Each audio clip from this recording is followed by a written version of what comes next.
Hey, good afternoon, everybody. Tom Stewart here. I'm with Liz Trotter, and our guest today is King Carfagno, and this is Smart Business Moves. Yay! Good. It's awesome to see you here today. Yeah. We were thinking that we would be seeing you here Monday, but I dropped the ball. And I didn't do some of the logistical stuff right. And so Liz me. and I had no idea. I got a message from you guys. I know. You coming on the call? I'm like, call? What call? So sorry, Ken. I'm like, but I'm flexible. I'll be there when you need me. Wednesday, okay. I'm there. Well, awesome. We're super happy to have you. Oh, thank you for inviting me back. I enjoyed being on a few times during the pandemic. We had a chance to chat. Yeah. We were doing this a lot during the pandemic. We were doing this every day during the pandemic. Mm. It felt like there wasn't much else to do. Did we? We didn't do it on Friday, did we? We did it on Friday for a while, and then we said, okay, well, let's drop Friday. But we started off. You made me do it 5 days a week. I was like, I don't even know what I'm thinking. Of course, we were doing it on Friday. That's when I almost died.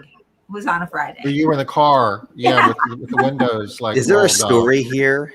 Is there a story here that needs to be told? Because I've never heard the almost dead story. Her phone stopped working because it was so hot in the car. The phone overheated. Oh gosh, really? I was so hot, but I was trying to fake it.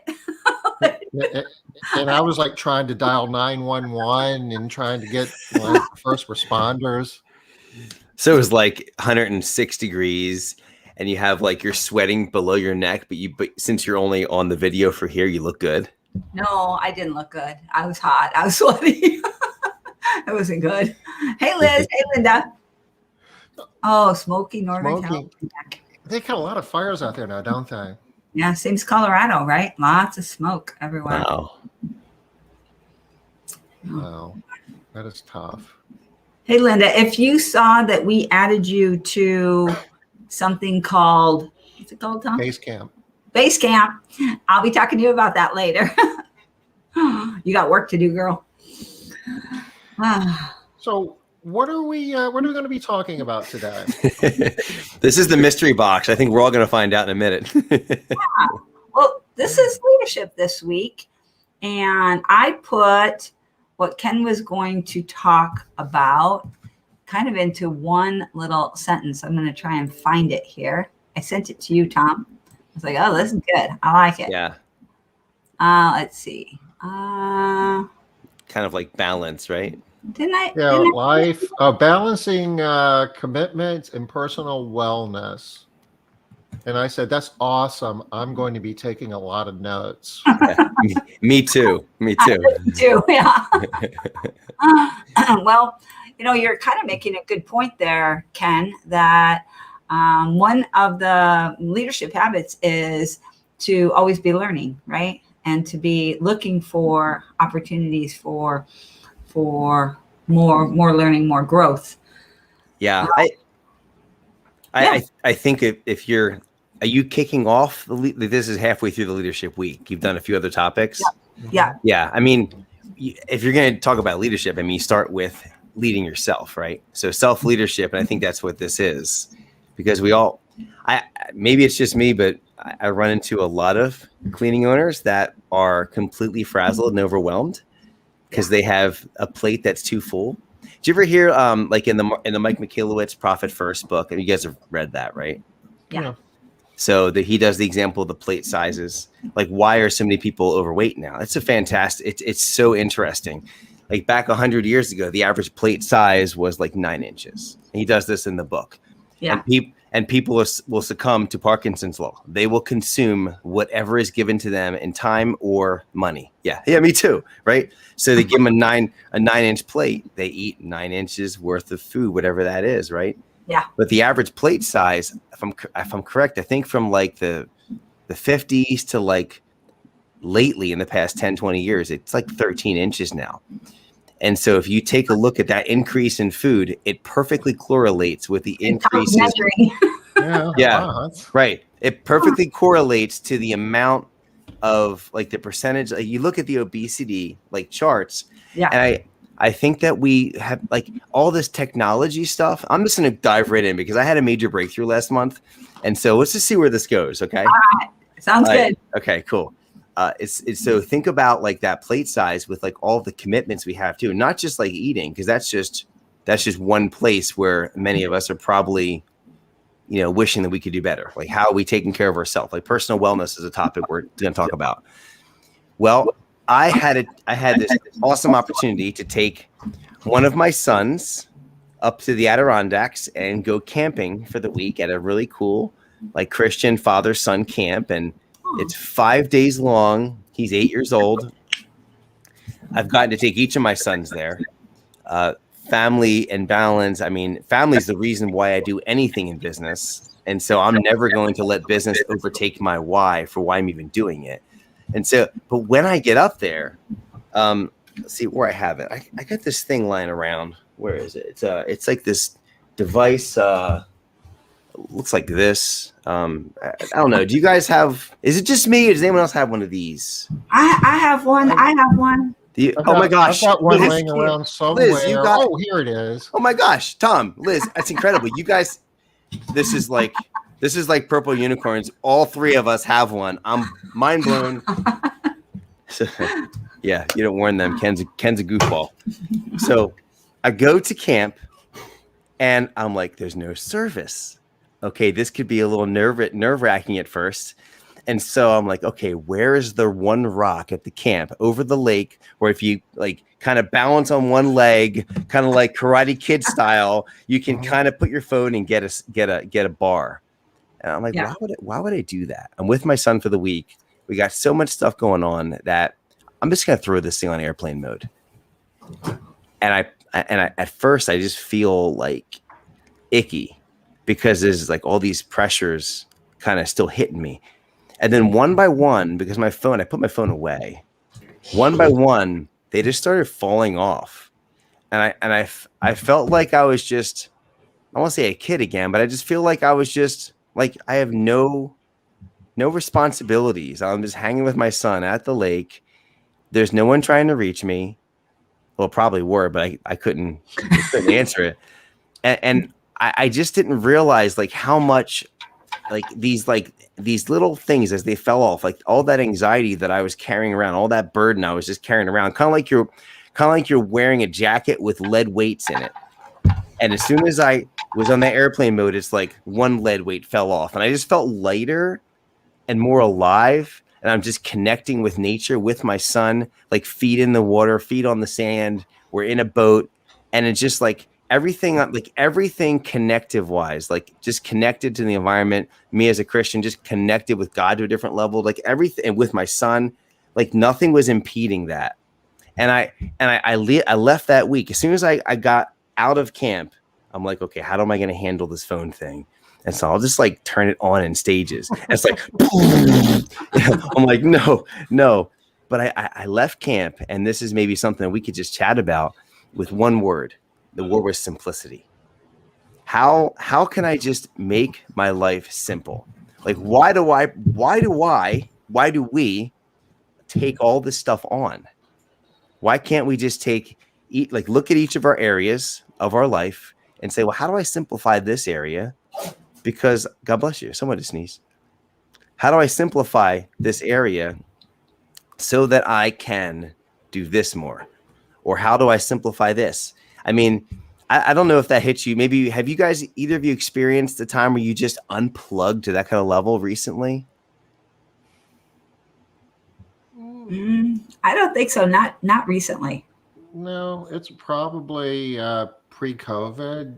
Yeah. I help out with Boy Scouts and find myself sleeping in the woods from time to time, and sometimes we're places. And truly, if I could get bars, I probably would be on the phone, but there's no service. So, it's forced, but it is different. It's a different mindset. And there is a certain peace that comes with that. It's like, oh yeah, wow, this is kind of cool. And it takes a minute to kind of, okay, well, what am I going to do with myself now? And it's not, you have to kind of sink into it. I'm I don't know ages, and I'm not good at ages, and I don't want to guess. But you guys each remember a time. I remember a time when I didn't have a cell phone. I mean, now the phone is, because we're talking about self-leadership, we're talking about balance. There's a point to all this. I really think this is all connected. And that's the buzzword here is we're all connected, right? We're so connected that everything that we ever possibly do is, didn't you feel smarter without your smartphone, David Kaiser? Amen to that. But like everything we ever need, they can all reach us here wherever we are. Like in the bathroom, they can get a hold of us. That's not weird to you? Like I think about not me.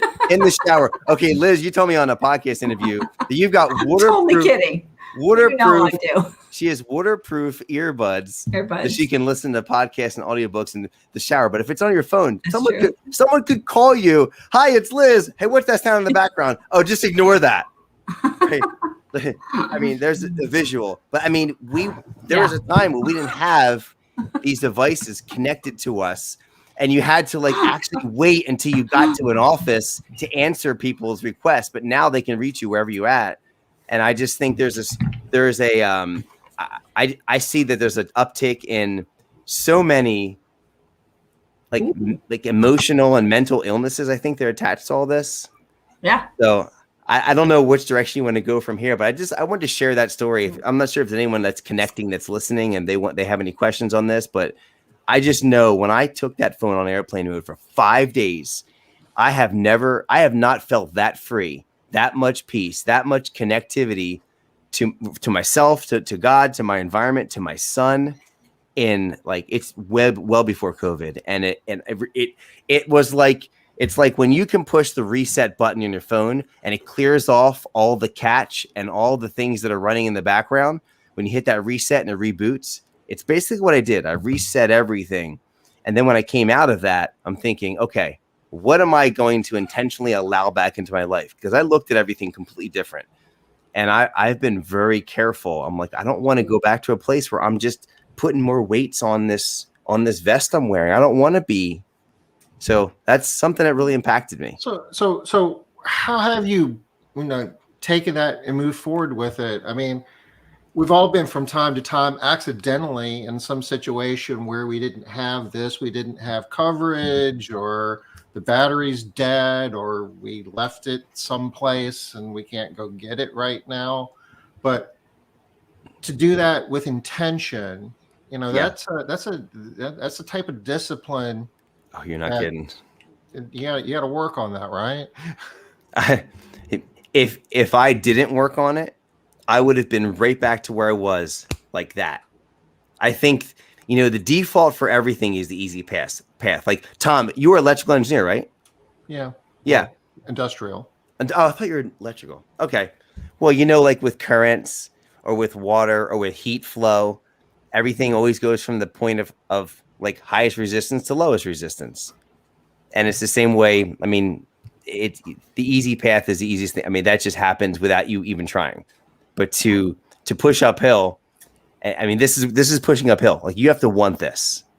And so I don't know how everyone else can manage it. I mean, there's the whole 21 days for a habit. There's different thoughts on that. I personally have said airplane mode is really cool. And so I've been doing every day, like for the work week, I just, when I'm done working, whatever time that is, I'm working myself back to like maybe a 5 o'clock or 5:30, sometimes 4. And I airplane mode my phone. I put it in my desk drawer. And if they need to get hold of me, they'll get me in the morning. So that's one thing I'm doing. I can tell you, Ken, that not everyone can do that. Yeah. I keep my phone on silent. And it is a frustration for many, many people because they want me to respond immediately. And, I'm not good at that because I use time blocking. Hey, Julie, I remember pagers too. Mm-hmm. I use a time blocking model where my time is blocked for the week. And I spend my time doing what I'm supposed to do during that time. And, other people want me to work on their schedule. And so it's not always, because then I have to manage that. I have to manage other people's frustration with not being able to get hold of me. So I do have a couple of people that I allow to come through, but not very many, like 3 people. And that actually works really well. I don't know. I think my first experience was being on a cruise. I think I've been on 7 cruises. And when you're on a cruise, you don't have service. You just don't. It's just not a thing. And so I quickly got used to it. I don't really feel the need to be tethered to other people getting hold of me. We were joking recently, Tom, about, was it you? That we don't answer the phone. If somebody calls, nope. You better send me a text.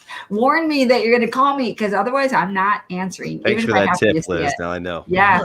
Yeah. If you have the caller ID, if they're in your phone, then you can make the decision. But if you get just like a number shows up on your phone, no. Who answers that? Yeah. Some people do. Some people answer their phone. Not as much now with cell phones, for sure. Right. But they're more people are immune to the need to pick up the phone for a call, since so many people now don't make phone calls, don't even know what this is. Like, no, that's just bad. I wonder if anyone out there is like, why are they talking about this? And They are. I just want to, if you're thinking that, I want to throw this right back. If you're asking that question, I'm guessing you haven't experienced what I just experienced. If David, what David say? I always value whatever David said. He's a super smart guy. Leadership is valuing. Yeah, David's super smart. Leadership is valuing things that bring huge returns. Camping with my dad. Oh, good stuff. Yeah, exactly. I mean, here's something that happened also at camp for me. I have 4 boys, 5 kids total, and I'm there with my 3rd son. I had been there with each of my first 2 sons.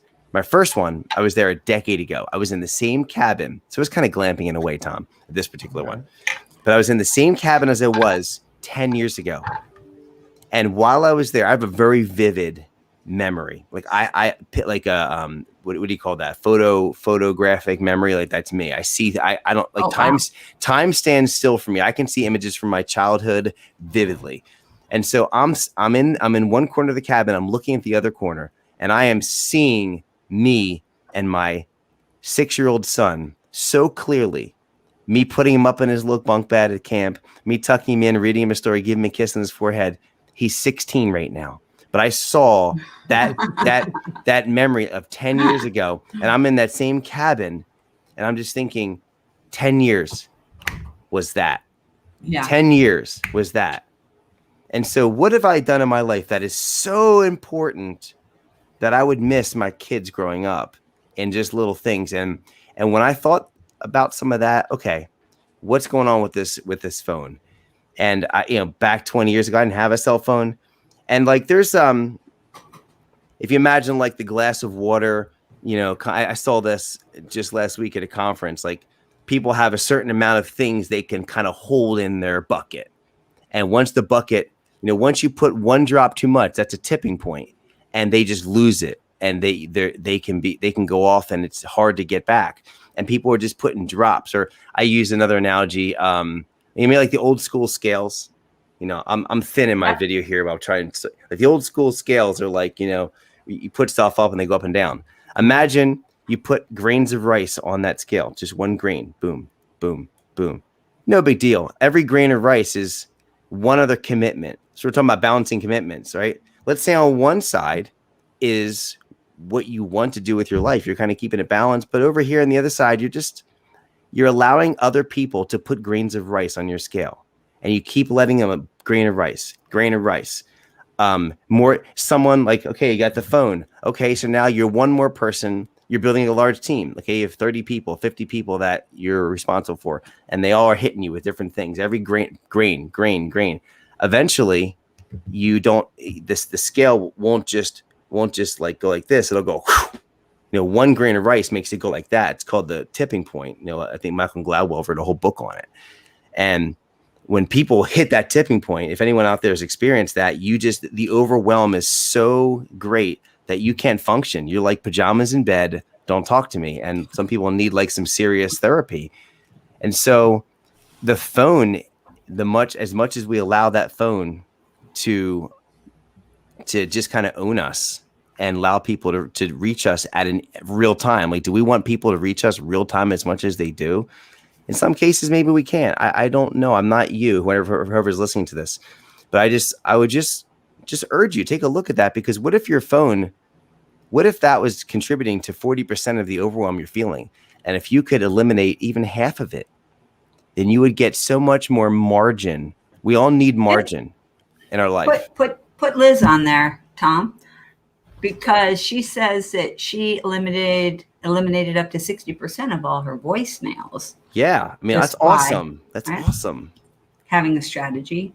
And how I really like your point, Ken, that almost all entrepreneurs are operating at this so close to the tipping point level, just so close all the time. Somebody else throws a grain of rice on there, and my thinking is that it doesn't go like this. It starts to go like this, and then we throw more rice on the other side real quick. Right? It's like, I gotta catch that, and then somebody else. That's a good point. I gotta catch that too. I gotta catch it. So this constant state of, I'm so busy. I've got so much to do. I've got to catch it. I got to watch it. This whole stress of managing that is really a hard piece, I know, for a lot of people. And so I don't know, how do you like knock the rice off? How do you like, okay, done with your rice? It's a choice. It all comes back to, it's a choice. And what you said, Tom, it's discipline. You have it always comes back to the why. If you guys know me, I'm always talking about the why and stuff like that. Yeah. But I mean, it comes back to the why. And I love what David said about, the best values were born when he's camping and with his dad or with his son. I mean, the reason that, like, what's the reason you exist? Like, what's your purpose here? Is it to become the best cleaner, to build the best team? Like, that's awesome. I mean, and I determine what that is, and maybe allow, how much rice do you want to put on your most important area, and then learn to have a little more balance than the others. For me, it's family. I'm family driven. And so, like, I drew a diagram. I guess it's somewhere here. It's got a little, I journal every day, and it helps me a ton. Actually, I like what Julie just said. Eye-opening when you observe your children and now grandchildren on the phone or tablet. Yeah. Oh, Julie, check this one out.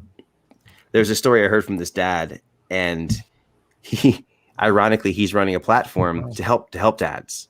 And he said that he's on his couch and wanting to connect with his son, and his son's like on this little plastic, like, computer looking thing, and he's on it. And he's like, what you doing? He's like, hold on. He says to his dad, he's like, working. What are you doing? He's like, hold on a second. Hold on. He's like, what are you doing? Can't you see I'm working, Dad?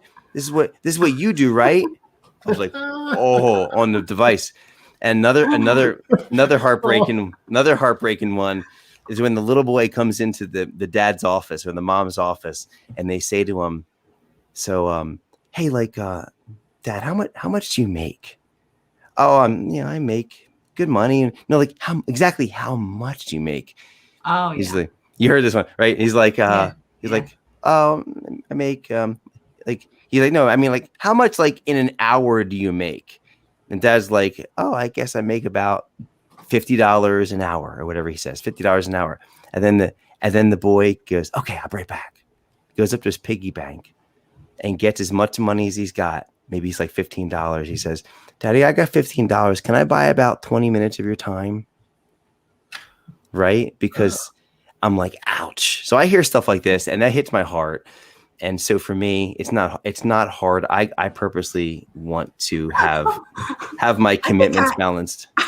I think I'm really hard-hearted, because if my kid came up to me with that, I would be like, yeah, absolutely, dude. 25 minutes. I'll give you extra. You get a bonus. Good job thinking about the money right there. Love it. You would actually send him a Calendly link and say, go ahead and schedule something. You know, like you're joking, but I do send my son Calendly links. I do send my kids. I send my grandbaby. Yeah. Like, hey, Yeah. you guys set up some time with me. I really want to talk to you. Yeah. Make sure the credit card doesn't bounce. I try not to.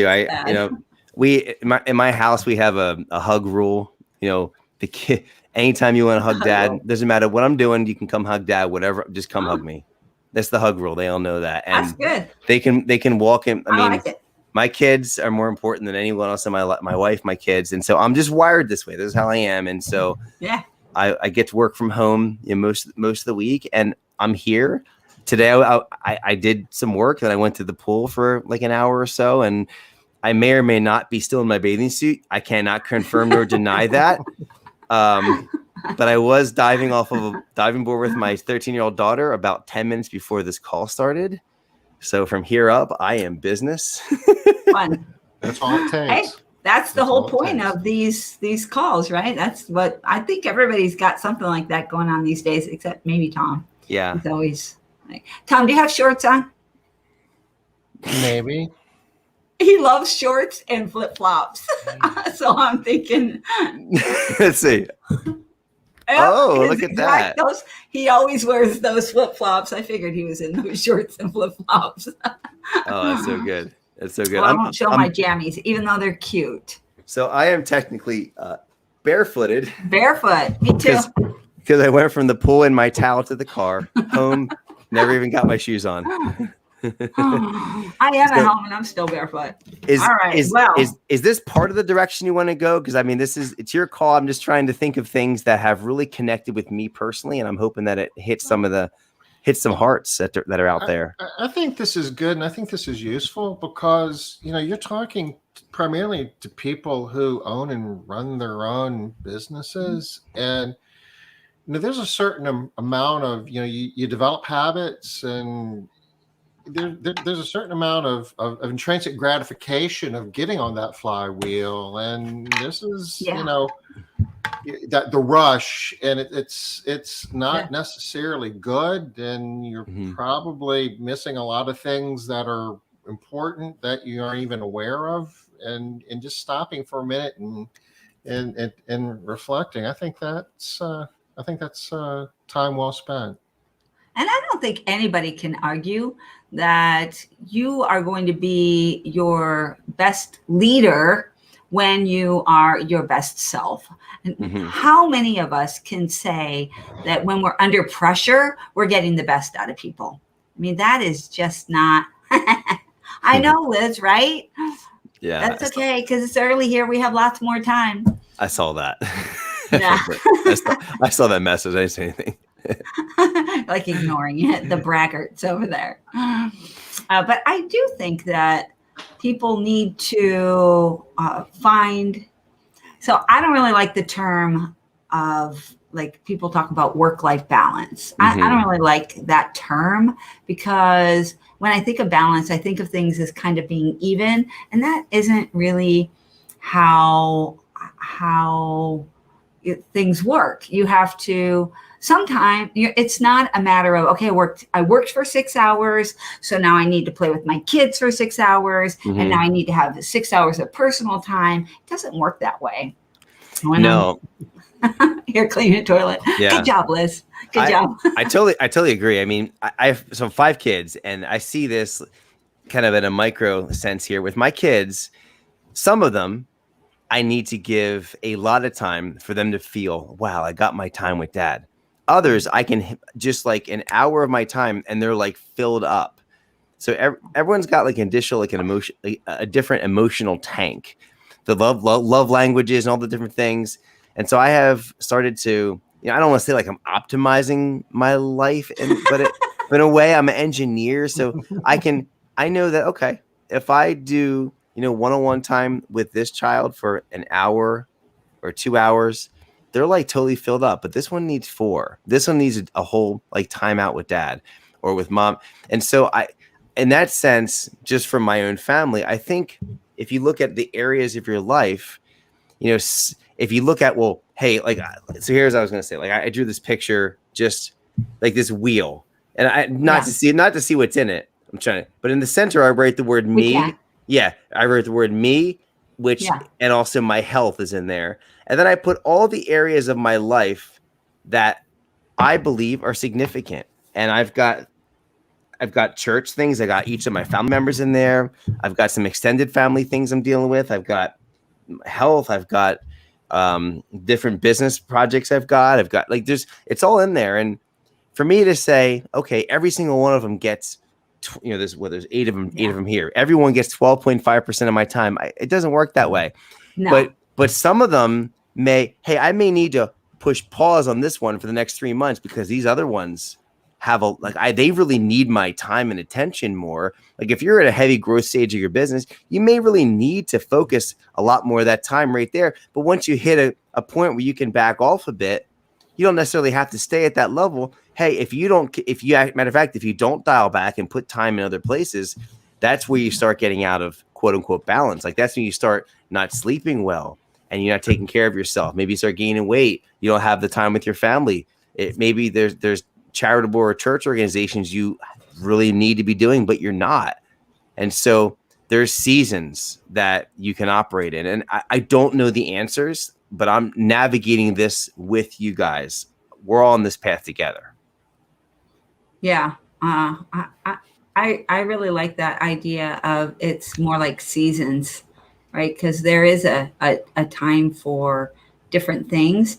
And I guess when I'm thinking about it, I like to think more in terms of like individual measures. Like I have somebody in one of our groups that really values, similar to you, Ken, family time and really values time with her children.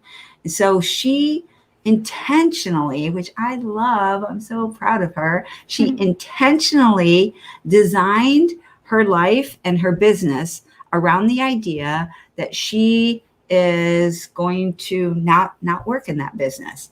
Does she have to sometimes? Yes, absolutely she does. But for the most part, she takes summers off to be with her kids, and she spends the majority of her time doing what she loves and doing what she cares about. Has her business grown as fast as some other people's businesses that didn't have this priority? No, it didn't grow as fast. But is it growing? Is it successful? Yeah. Is she feeling balanced? She absolutely is, because she needs that time. Yeah, So. I mean, we're talking about quality of life, and how do you measure your quality of life? Some people are absolutely wired for building. They are builders. They love to create, build, and they will exhaust every second to do that. And what's David say? Engineers that have a heart. Oh man, there's not many of us, I guess, right? But I mean, we're all wired differently. Yeah, absolutely. So go ahead, Ken. There is one thing I'm thinking. I think we were going to dive in a little bit of like personal accountability. There is an interesting tool that you've probably seen this, and it's a great way to connect all of these different things in our life to an accountability. Like, well, because it's like, okay, so self-leadership, great. That's a word I'm just gonna pronounce around. Like, great, I have self-leadership. What does that mean? Well, I'm balanced in all these areas. Therefore, I have been able to fill up my own bucket so that I can pour on other people. Because if you can't fill up your own bucket, if you don't take care of yourself, because a lot of cleaners tell me, I don't have time for me time. That's a problem. We don't have time for me time. Ooh. How is that going to get filled up? How are you going to help others if you can't fill up yourself? And getting up early. There's so many books, like The Miracle Morning is a great book. You can do all kinds of like exercises in the morning. Get up 15 minutes earlier. Start journaling. Read it. I know, Liz, you're reading all the time, so you don't count because you're the anomaly. Tom too. Tom too. Same as me. Yeah, Liz reads all the time too. Liz reads like 4 books a week. I don't know how you do it. You're like, and your brain works completely different than the most of us. You're like a robot. They're not all workbooks though. I know, but it's still, you read. So like just 15 minutes. Find a way to get something in the morning that's going to pour into you before you just rush out the door with your coffee and go save the world, because you need to have some wellness over yourself. And so this accountability that you can use, not, I don't have it in front of me, but just going back to this illustration I had of like, see these, let's say you identified 5-6 things around your center. And then you just kind of gave yourself here's the engineer, right? You kind of give yourself a grade, like, okay, in this area, you can say 1, 2, 3, 4, 5. And at the end of the week, how did I do in this area? Oh, I got a 5. How did I do in this area? I got a 3. I got a 1. It's hard to do this backwards, a 5. And then you connect all those lines. You've probably seen this exercise before. And it's called the wheel. And let's say you wanted balance and you connect, let's say you have all 3s. When you connect those lines, you have a circle, you have a wheel, and that wheel spins. Now, and it rolls and it's not wobbly. If you have a couple 5s, a bunch of 1s, you got this crazy looking wheel, and it's like Fred Flintstone, like boom, boom, boom, boom. So it's not exactly going. If you have all 5s, you're like this super achiever, just a bigger wheel, and you're rolling faster. If you're all 1s, you're rolling slower, but you're still rolling. And so at the end of each week, as a personal accountability tool, you could pick 4 or 5 things like, hey, how am I doing in family? How am I doing in my health? How am I doing in working on me? How am I doing in my business? How am I doing in my relationships in my business? Whatever those things are that you genuinely want to have balance with, put them on a wheel. And at the end of the week, give yourself a grade. And then that grade, I mean, you could absolutely incorporate this into your teams and promote and encourage personal wellness and balance throughout your teams. I can't see it hurting. Yeah. I think it's good timing too right now, Ken. Your employees are nervous. There's a lot of unrest, and there are a lot of people that are medicated and that are struggling. And so the simple act of measuring things can give you control over my full focus planner. I used to love my full focus planner until I got my Remarkable. See, Ken, you need a Remarkable, Ken. Oh. Yeah, you need one because you can draw in it. And it takes everything and sends it to type. All right, so off the Remarkable. Shoot, I forgot what I was saying. Got myself off track there. I'm sold. I want one. it was probably a lie. That's what my mom would say. Look at Liz. She's like, "Ooh, I want one too." They're so amazing, you guys. They're like $600 though. Everything. No, $400. $400, and then you need to pay $200 for the pen. No, that's it, all inclusive. And they come. One of these. Yeah, I feel so silly. And they come with extra nibs. Extra yeah, nibs. They're very nice. They do. Is that the technical term? Well, like if I Google that, is that what? I'm not going to Google that, by the way. Don't Google that. No. Put a filter on your search if you do. Remarkable nibs. There you go, guys. Yeah. Anyway. I wanted to talk about. Yes, they're so nice. Isaac, get one. I'm deleting Facebook off my phone right now. It's a time waster. You lie, Linda. You are not. You have work to do. Oh my gosh. Don't even start me on Facebook. I had no Facebook for this 5 days too. Oh my goodness. I love being off Facebook. And I'm doing that more too. So if you try to reach out to me, I don't get back to you for a while because I am doing a digital detox of Facebook. That's the term for this, digital detox. Digital detox, yeah. I did a program with, who is that guy? He was at convention, not last year, obviously, but the year before. He was live. Do you guys remember? Darren Hardy. I did his insane productivity program, and one of the months is this digital detox thing, and I kind of took it to heart. So I don't do a lot of. I'm on Facebook every day, but that's just because I run my MMA groups are on Facebook. Otherwise, I would not be on there. And I did want to talk about accountability real quick because your Remarkable is 600. I thought so. Sorry, I thought it was 600. Maybe I'm lying to myself. I could swear it was 400. You got the West Coast discount. Tom, you have one. How much did you spend? No, this is just this goes with an iPad. Oh, with an iPad. Okay. So, all right. So I wanted to talk about accountability because accountability is kind of one of my passion words. A lot of times when people are thinking about accountability, they're thinking about being accountable to someone else. And that to me has never really made any sense. You need to be accountable to yourself for what you want to do for yourself. And the whole idea of being accountable is, what good does it do to be accountable to someone else if you're not accountable to yourself?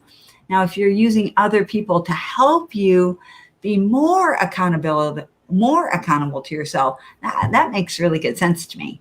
But Yeah. I don't really understand the idea of being accountable to someone else. I Makes sense. I think the latter version of your explanation is exactly right. We're not being accountable to someone else because that other person, like, they're like, oh great, I'm glad you got it done. But by using someone else, they are holding you accountable to what you want to get done. I got some interesting examples of how. Wait. Before we go off this real quick. Okay. I think the place where I see this get misused really often is with employees. We want to hold employees accountable by showing them what they've done wrong and making them do it the right way. And that is completely against the idea of accountability, because accountability is about holding yourself responsible and accountable. So instead of holding other people accountable, we need to teach them and hold themselves. Support them in being accountable. All right, go ahead. Accountability is not something that is forced on a person. Accountability is chosen by the person. And if I want accountability, then I ask for accountability, and I ask I want to get these things done. So, hey, can you help me by checking in on me every day, or force me to send you an email every day, or whatever that is.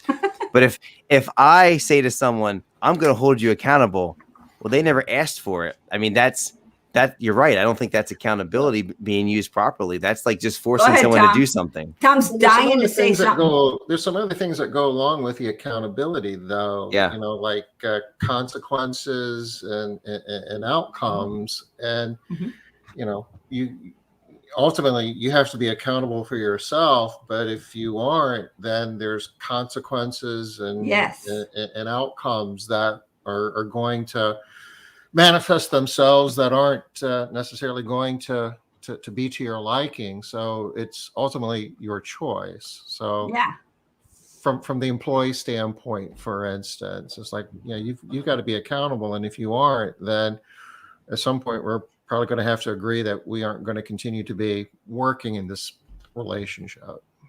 Yeah, we're not going to be working together because there's still a requirement of the job. And if you can't hold yourself to that standard, then you can't work here, because I can't hold you to the standards. I've got my own job to do, and I'm holding myself I'm holding myself accountable, and that's a big enough job. I see like two different kind of boxes or two different versions. There's like the minimum stuff, like, okay, these are the requirements that, as you're talking about, and someone needs to take care of that themselves. And if they don't, there's obviously consequences. When I'm thinking of accountability, I'm thinking like beyond that, like in like concentric circles, like this first one. Yeah. These are things that, like, boundaries, like you've got to do these things, right, to maintain your position in life. But then like the next circle out, this next concentric circle it's like your dreams. So let's say these employees, like, there's an awesome book out there called The Dream Manager. Have you guys ever read that book, The Dream Manager? Ken, you should check out my program. You can find it on cleaningprofitbuilders.com. Okay. And it is a Dream Manager program. Oh, really? And Kathy Gage created it, and I implement it. It's a great program. Somebody just reached out to me yesterday. She had gone through the process. She's like, all right, I'm doing this with all my employees, Liz. I need to get the program. How's it going so far? Are you getting tremendous feedback? Is too new to tell? Everyone who does it loves it. We Right. did it at, what was the event that we did it at? Do you remember, Tom? A couple of years ago, obviously before COVID. It was the one Was with it? Yeah, it was the alumni event. It was week 2 of the foundation's Foundations. 2-week Yeah. It was the extravaganza. alumni event. Yeah. And so we did it with, we walked everybody through it. These are great business owners, smart women. The woman that I'm talking about right now is Trisha Lake. She's going to implement with all of her people. Anybody that knows Trisha knows she's a powerhouse, and she is really a giving kind of a boss, really supportive. Anyway, everybody that has done it, gone through the program, really feels impacted in a strong way by the program. It's been around for a while. So since 2017, I think. Yeah, a couple of years. Yeah. I mean, you should check it out. I think you'd love it. So the book, Kathy was doing this program prior to 2017, right? Yep. Yeah. Oh, maybe it was before 2017. Did she build the program based on the book? Yeah. Well, not based on the book, but because of the idea of the book. Okay. Right. So ironically, the book was and ironically the case study in the book is a janitorial company. Right. The story around them. The reason why I'm shifting away from that is because anybody that knows the story, that janitorial company kind of failed. And the actual company that was around failed? Yeah. Oh, I didn't know that. Yeah. So that's why I'm like steering everybody. Let's just edit this part of the call. Ken never said that book. Moving right along. Anyway, moving along. Though. Isaac has a question here in chat. He wants to know, how do we reward or implement accountability from one of your extra creative employees? So, I'm just kind of extrapolating, trying to figure out somebody who's extra creative maybe wants to, assert their creativity in ways that times maybe that doesn't really fit policy procedure and the rules that were there. I need the latitude to express myself and be creative. I'm assuming maybe that's Isaac. He's saying reward accountability. Yeah, he's posing it in a good light. Like this is something he wants his people to do. Okay. So this is what we're hearing, Isaac. You want your people to be creative, and you want to be able to reward them for that, for being accountable to themselves and with this creativity, but not when it's going against what we're all working toward. It's kind of what I'm reading. So, I mean, it's initiative, right? People to take an initiative and creativity. Could it tie back to the, kind of that Kathy's program you're talking about, where if this employee, they say, you go and have a meeting with them and they, I really do want to be able to pay off my house, or I want to buy a house, or I want to have this for my family. And you set up some kind of a dream, a goal that this particular employee wants. And now you set up some kind of a cadence on accountability. Well, listen, okay, here's what you want. And then as the entrepreneur or as the manager, here's what you could do to get that. That's absolutely an opportunity. If you do the A, B, and C, D, that includes creativity. That includes these different things you could do. And now they're going after a specific goal or dream and so the reward is them hitting their goal or dream. Right. And creativity is the method that would get them there. But I think you'd go back and start with, well, what do you want? Why do you want it? And then let them make those decisions. What do you think? Well, I'm not exactly sure about the question. So yeah, it's in the context of an employee. So I'm thinking that this would be in the work environment, the being creative, doing their job, and tying the word accountability in there is making it seem like rewarding accountability. That the accountability except that he's saying reward for accountability. So another way of taking that is that I want somebody is being very accountable to their job, and not only are they doing what they're supposed to do, but they're being more creative, and they're doing even more than what they're supposed to. They're going above and beyond, and that you want to reward for that.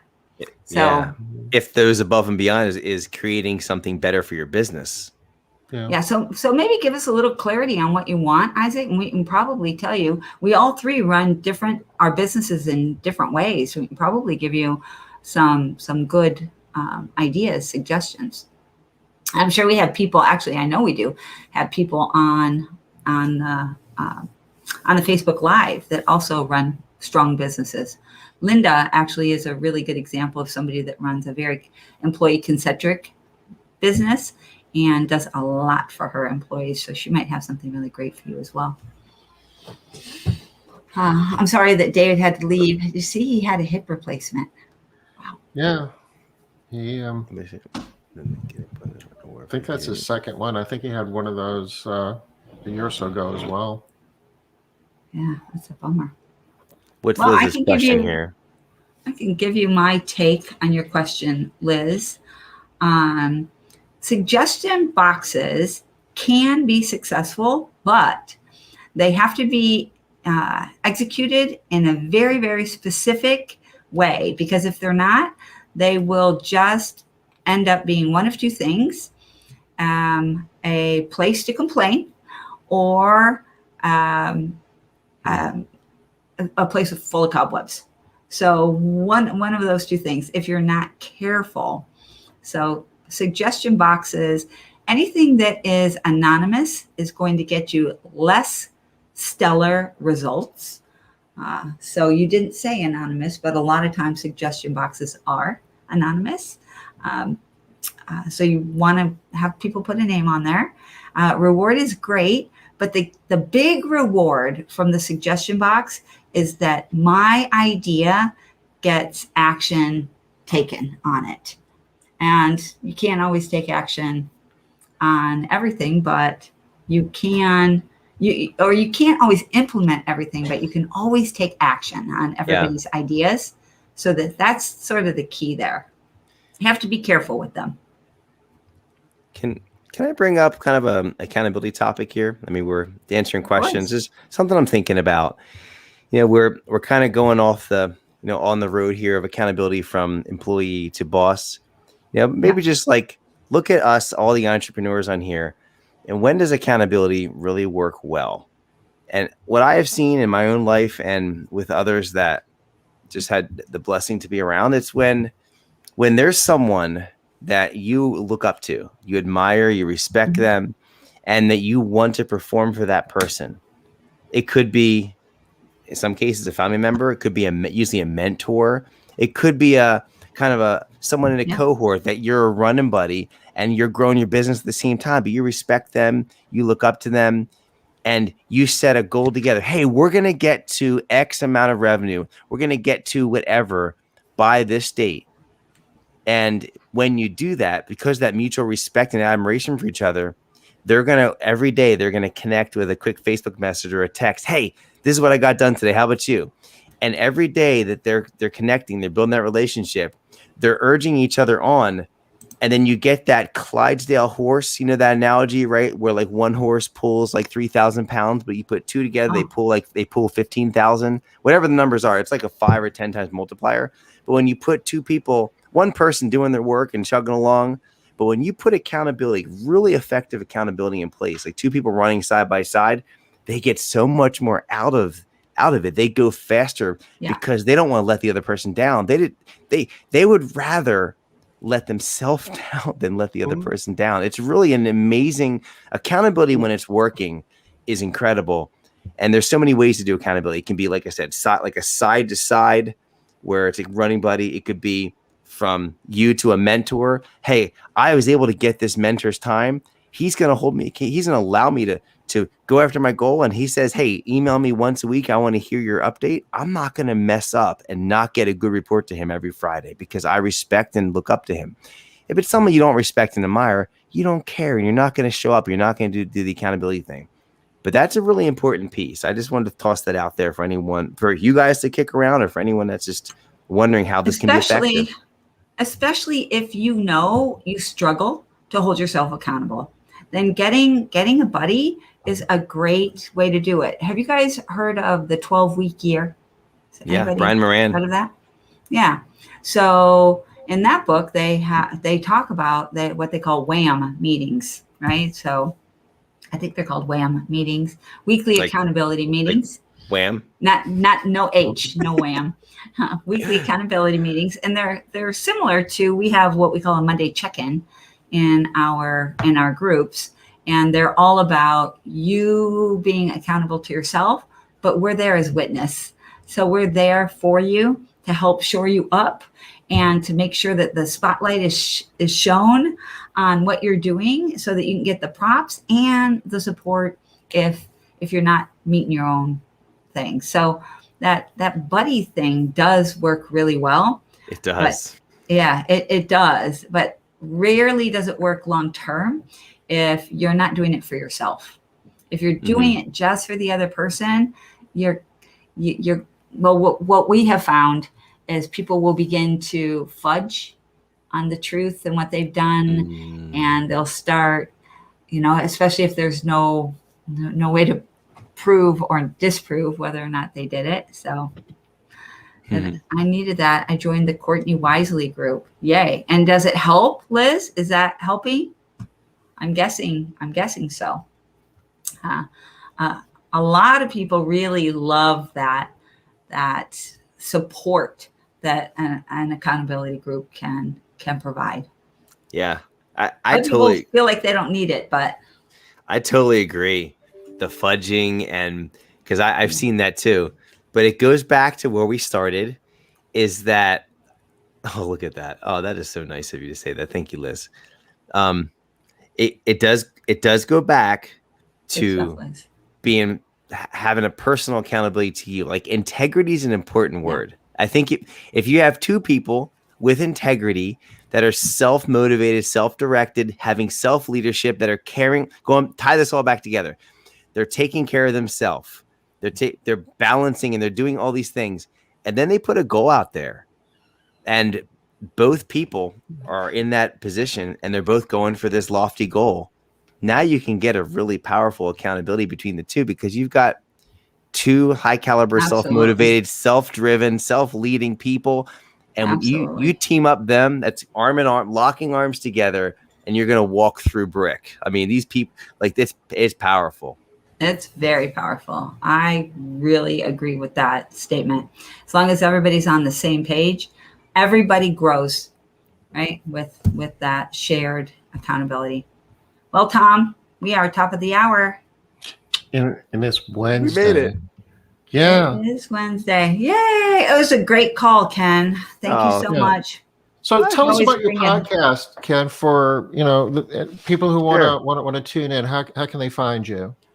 Yeah, Smart Cleaning School. Just go to smartcleaningschool.com. Or you can find it on all the major podcast players. I was at a podcast conference last week, matter of fact.